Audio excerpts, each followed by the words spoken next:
What is going on, everybody? Welcome back to the Maverick Man 101. Got a video today from Cosmic Verse. Let's just get to it.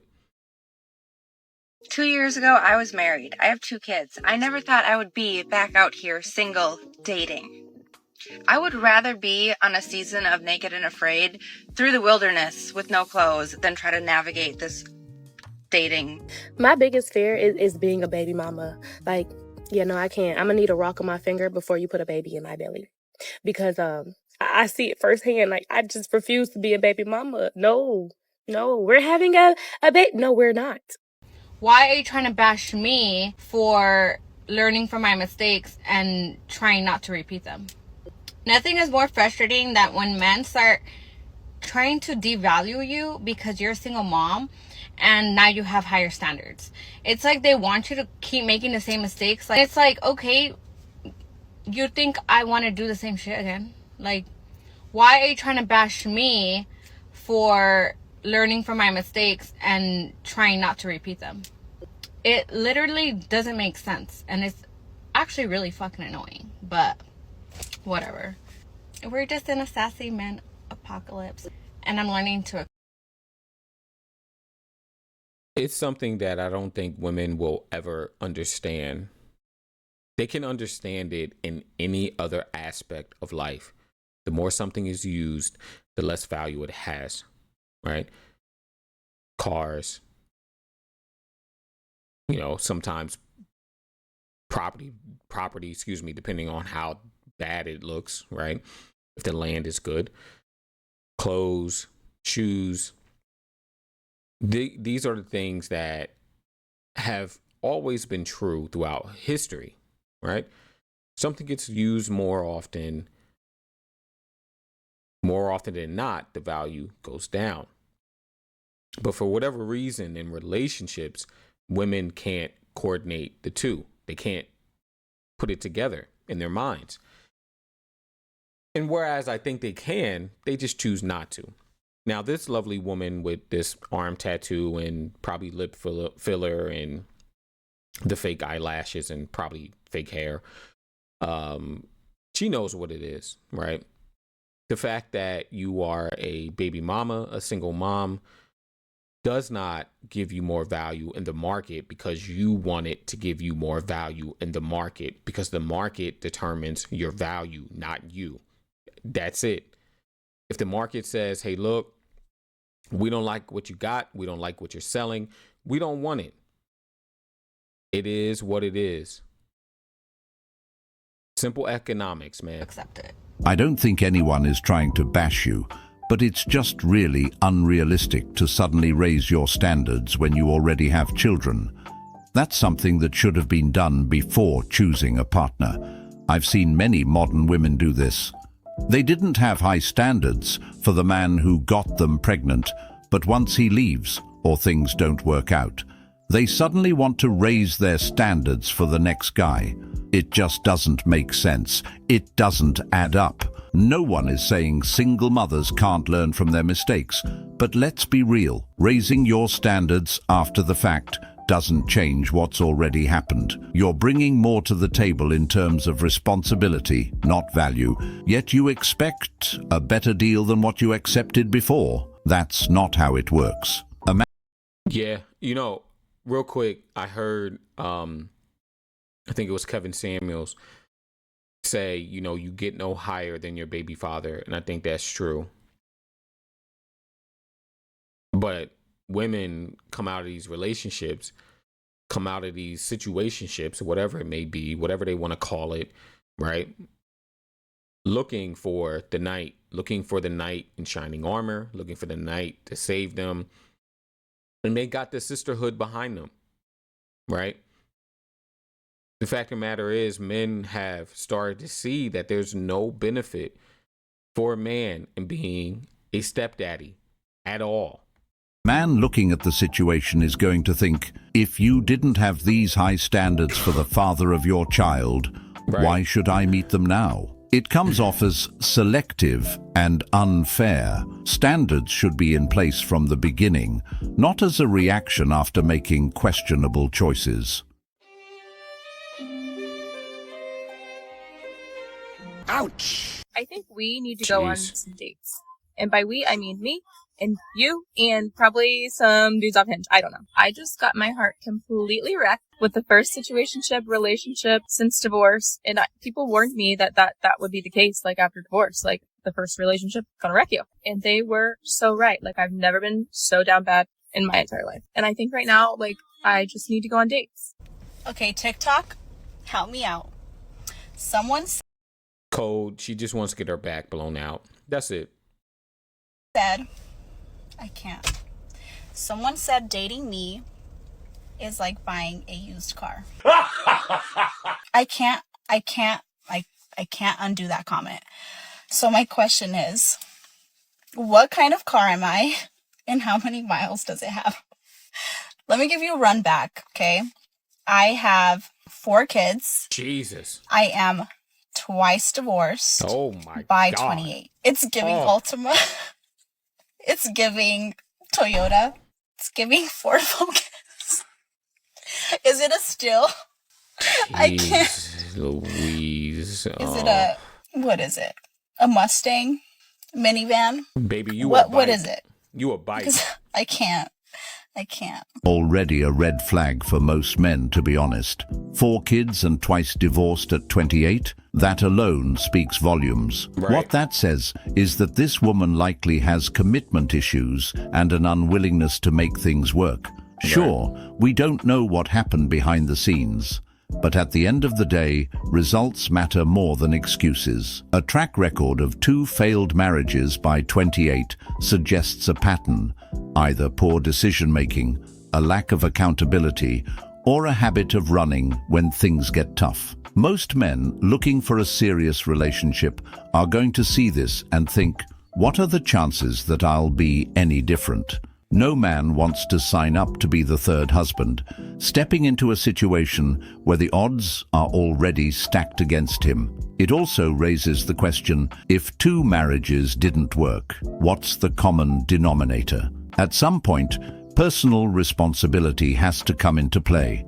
It's one thing to have had a failed relationship, but twice with multiple kids involved. Right. Statistically, also, second and third marriages, first marriages very rarely work out statistically, right? Second and third marriages damn near don't work at all. So you going for marriage number 2, marriage number 3, marriage number 4, whatever it is, odds are 99, 90, 85% of the time, you're going to be back on the streets looking. That's not just bad luck. It's a pattern of behavior, and most men won't want to gamble their future on it. Right. Stepdads are men that women wouldn't date if they didn't have kids. That's a good point.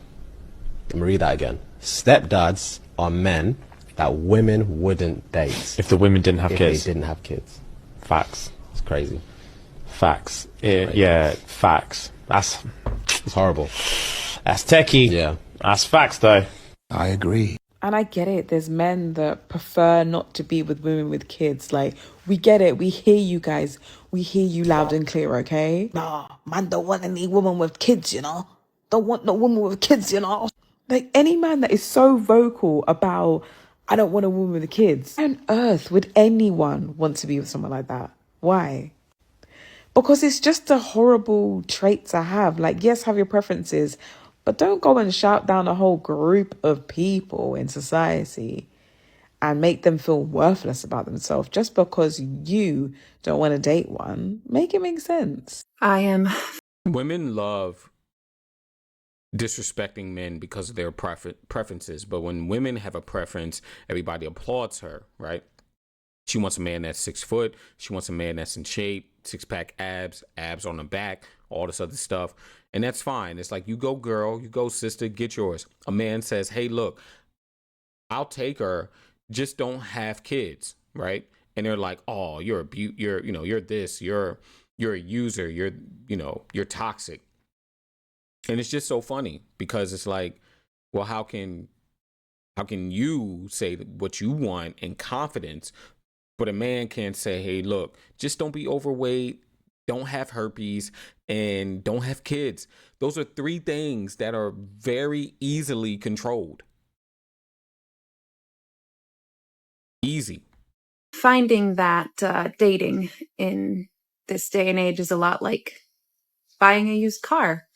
You find one that you think you like, it ticks all the boxes, and then after you drive it for a while, you realize it has that one really annoying feature that you just can't turn off, and you've got to deal with it every time you get in.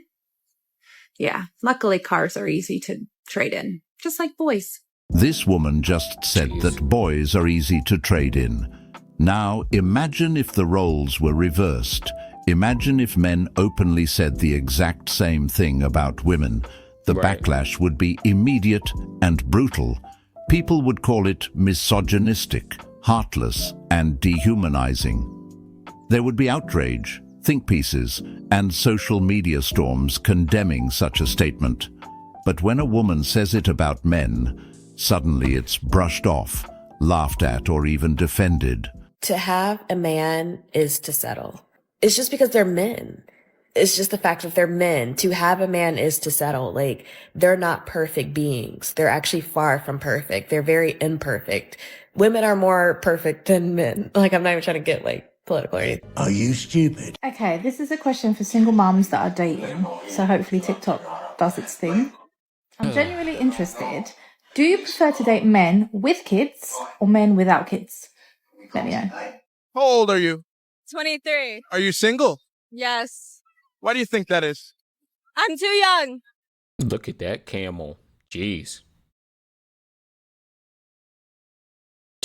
You're too young to have a man? Yeah. What gives you that impression? I want to live life. So you want to wait until you're how old before you settle down? Maybe like 27. You don't think by that point you'll be pushing 30, almost over the hill? No. Why not?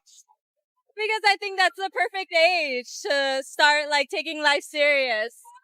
So why go for the bad boys now and just give it to everybody? Because I want to live life right now. I'm not taking anything serious. And that doesn't hurt you in the long run? No. I'm not saying I'm sleeping around. I'm saying I'm living life. There's a difference.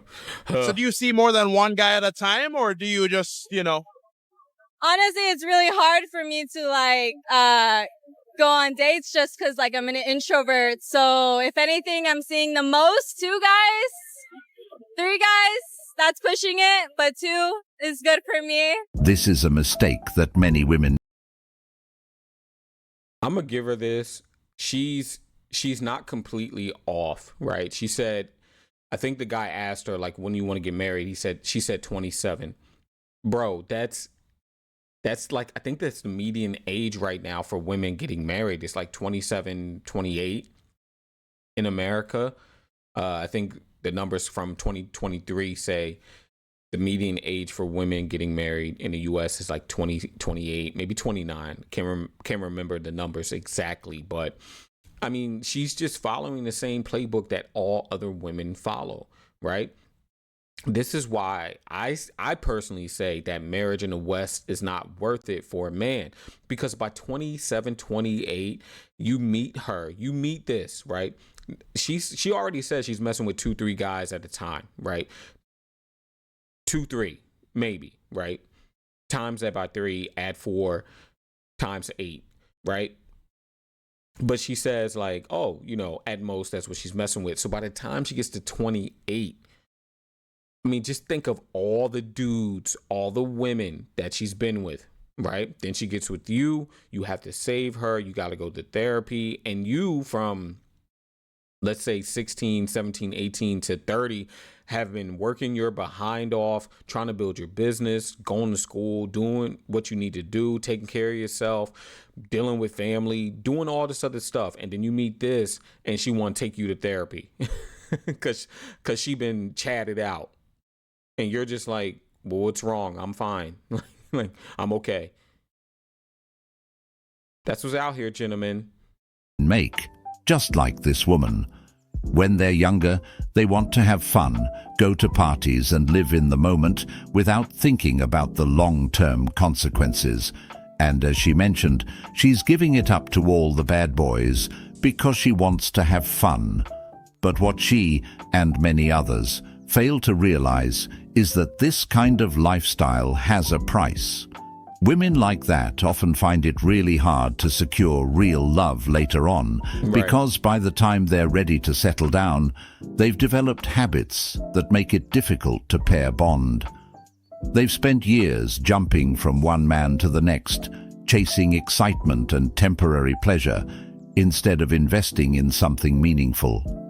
And when that thrill wears off, they suddenly want a good, stable man to swoop in and commit to them unconditionally.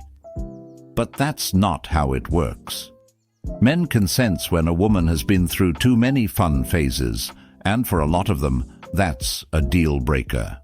I hate to say it, because I don't like being on the men's side, but y'all, we do blame everything, all of our actions on men. Nothing is ever our fault. Look how many single mothers we have having kids today. In 1940, it was 4%. In 1940, 96% of kids that were born, they had a mom and a dad married. Think about that stat. In 1940, 96% of any kid that was born to a mom and a dad married. Wow. That's 96%. 96%. I don't even want to know what is it now. Only 4% in 1940. You know what it is now, right? 40% are born to a single mom today. 40%. It went from 4 to 40%. This is a stat from the government. I'm not giving you anything that can't be factual. Actually verified right now. I'm going to text it to you right now. Okay. Crazy. When you see this 4% to 40%, once I show it to you and you see the numbers are right from the government, here's the question. What's the next question you and I want to ask when you hear a number like that? Why? Okay. So what caused it? Okay. The hardest part about being chronically single is not knowing. Shout out to those guys on that podcast. I can't remember this brother's name. I've watched some of his videos, but the other guys are like, "Oh my god, oh my god, bruh, stop!" You know this. Not only do you know this, but that number that's at 40%, and in certain communities it could be higher, right? Not only is it at 40%, but it's going to increase. It's going to increase. This has been decades of feminism, standpoint feminism, sexual revolution, infiltration of different messages from different people like Margaret Sanger to that lady that infiltrated the Playboy Mansion to all those women in the late 1800s, early 1900s who pushed for suffrage when a lot of women didn't want that. All this has accumulated, into what you see now. And so it shouldn't be a shock. This is the work. This is the end result of what women in that first wave feminism, that second wave feminism have fought for tooth and nail, getting people like John D. Rockefeller and the Rockefeller Foundation and Carnegie and all these other guys to add in and to put their stamp on this type of movement. Why I don't understand why men don't know this at this point. This isn't by accident. Let's keep going to this lovely woman. Why? Okay. So what caused it? Okay. The hardest part about being chronically single is not knowing where you need to be. For me, I'm constantly battling. Am I even living in the right city? Do I need to move? Do I need to be somewhere else? Even when it comes to going out, I'm like, am I going to the right places? I need to be trying different places. Someone invites me out and I decide that I want to stay in. I'm tired. I almost feel guilty sometimes. Like, well, maybe if I would have went out this night, I would have met my future husband. I'm getting to the point where I'm 31. I'm going on 32. I enjoy my nights in, okay? I also enjoy having a small circle over a bunch of different acquaintances. But being single, I'm constantly like, okay, I need to meet new people because maybe new people will be friends with my future husband and that's how I'm going to meet him. When you're chronically single, you almost don't have that moment and feeling of peace because you constantly feel like, okay, if I was doing XYZ, maybe, I would meet someone. The truth of the reality is I'm 31. I'm not going to stay in every weekend and have my same 3 friends and end up meeting my person, right? I do believe that whatever's meant to be is going to be in your timing. But to put yourself out there, you do unfortunately need to sometimes put yourself in situations that maybe you don't want to be doing. Maybe you want to be on your couch instead. I mean, to be fair, one time I did have a friend that literally dated the guy that delivered pizza to us. But to be honest, I prefer a no contact delivery anyways. Does anyone else feel like this from time to time? Because it can literally be exhausting. I can honestly say, this is how many women talk when they're ready to settle down at 30. And truthfully, there's nothing wrong with wanting a partner, but the reality is that trying to navigate the dating world at that age is much more difficult. Many women today say they're chronically single, they can't find men to date, or that the men they meet aren't serious about commitment. But the real question is, why? The answer is simple. The dating market is not the same for a 30-year-old woman as it was when she was 22. On top of that, men aren't blind to patterns. They see that many women suddenly want commitment after spending their prime years avoiding it. And for the men who have worked hard to build themselves up, the question becomes, why should they settle for a woman who only values them now that her other options are gone? A lot of these women end up frustrated, blaming men for their dating struggles, when in reality, they're facing the consequences of their own choices. Okay, can I explain something? This is really, I'm going to be aggressive because nobody wants to hear this, because what you want me to say today is actually being a single mother is totally possible. It actually isn't. Do you know that? It's not, it was never meant to happen for the human race, number one. Number two, single biggest determiner of whether a mother is a good mother, what do you think it is? Whether they have a supportive partner. So the major argument for good dads is actually, can the dad be there for the mom? What you see is that if you've got a father figure, basically, who's supportive to the mother's energy goes towards the children. But the second that she doesn't have that supportive energy, she collapses, and then the kids get starved. So and we're not actually supposed to be living in a single family household, so it's supposed to be a lot more support towards mom than just dad. But I'm going with standard societal structure. You are a victim of a society that was never meant to work this way. You are not meant to, and no children are meant to actually grow up in a single family home, much less a broken home. No one really talks about how— Yeah. But look, man, this stuff here, it was all planned. None of this stuff was an accident, right? I just said it earlier, right? When you really research feminism and who had a hand in it, who had a hand in promoting it, these folks knew that if you could break the man away from the household and you can make women independent, you can own them for life. Somebody has to be responsible for them, right? If it's not the man or the house, then it has to be the government. It's not the government, it'll be the school. If it's not the school, then it has to be the family. Somebody has to be responsible for them at some point to support them, right? The courts, law, whatever it is. Guys like I said, Rockefeller understood this. Carnegie, I know I said Carnegie earlier. I think it was Andrew Carnegie. He wasn't necessarily a feminist. He definitely gave a lot of credit to I think like his wife and his mother. But a lot of those families, they knew what they were doing.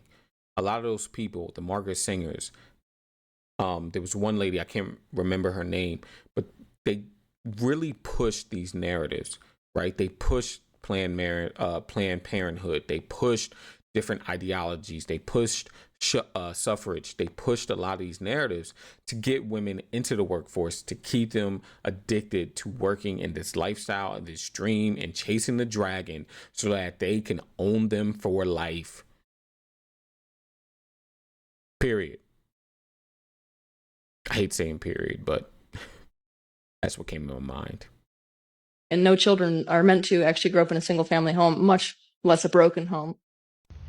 No one really talks about how hard it is when it seems like everyone around you is meeting their person and getting married and falling in love, and you just haven't ever.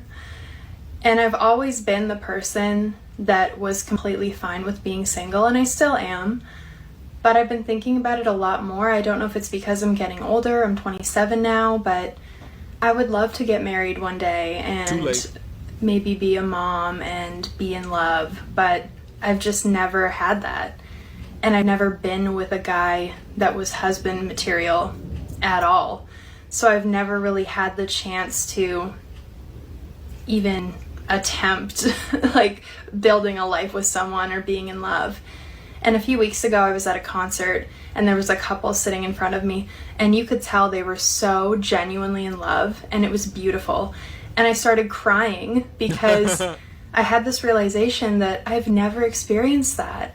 And you won't. And will I ever get to experience that? No. Or will I be alone forever? Like, yes. Will I meet my person? No. And the thought of that really upsets me. Like, the thought of being alone for the rest of my life. I don't even want to think about that. I like to have hope and believe that there is a good man out there for me. They're very hard to find, but they're not. I have faith that they're still out there. But it's just hard. Obviously, I'm happy for people that are in love. I think it's beautiful, but it's hard when you just know how much love you have to give and you just never had the opportunity to give it. Obviously, to my friends and family, I do, but like romantically, I've never had the chance to truly show how much love I have in me because, like I said, I've never been with a guy that like showed love to me at all. So I've never had the chance to like show my love to someone. So I can only imagine that if I were to be with a man that truly loved me and treated me well and like we were just in love, I would do anything for them. Like I would probably walk to the end of the earth for them. So I want to do that. Like I want that so badly. Like I want to be in love and treat a man well and like, I don't know, just build a life with someone. I want that so badly. If this is actually sincere... You know what? I blinked out for a little bit. But you know what, ma'am? You want to be in love? Hey, I wanted Lil Wayne to perform at the Super Bowl. You can't get what you want all the time, right? I mean, you screwed up your chances, right? This is just a big bunch of cornucopia. That's it. She thought that men were plenty, or the men that she wanted were plenty, and she found out that they're not, especially not in her later years, right? Her later years, those men that she wants are not plentiful. Oh well, you screwed the pooch. Get you some cats, buy some cat food, drink wine. That's it. Then this is great. That being said, what many women don't understand is that their person has probably already met them and they weren't interested. Not to say this applies to all women, but it does for a good number of them. When I see many women come online and talk about how everyone else is finding their lover while they remain single, it's likely because of the reason I mentioned before, or because they passed up the right guy when he was actually in their life. That being said, it's not completely impossible for good women to actually find the love they're searching for, but let's be honest, it's going to be extremely hard. Why? Because good men don't stay in the market for long. The reality is that high-value men, men who are responsible, loyal, and ready to commit, tend to get snatched up early by women who actually appreciate them. They're not sitting around waiting for women who spent years chasing the wrong guys to suddenly choose them. At the end of the day, while it's not impossible for a good woman to find a good man later in life, she has to acknowledge that the game is much tougher now. Yeah, and last thing I'll say, I don't even think it's a thing of like good men aren't in the market anymore, right? Good men, good women. I just think it is the men that she wants have other options. That's it. Because there's a ton of good men who will die single and childless. That's it. Because they aren't the men that she wants. They're not the right height. They're not the right, look, whatever it may be, right? But they're good guys. They're gonna die single and childless, right? So it's not a fact of like good men don't stay on the market long. It's the fact that the men that she wants have other options other than her, and she can't deal with it. That's it. The 40 guys that she looks for have thousands of options, and she can't cope. That's it. Play the numbers, man. Play the odds. Anyhow, guys, a little bit of a longer one, so I appreciate you guys sticking around. Until next time, eat well, sleep well, be well. See you guys later.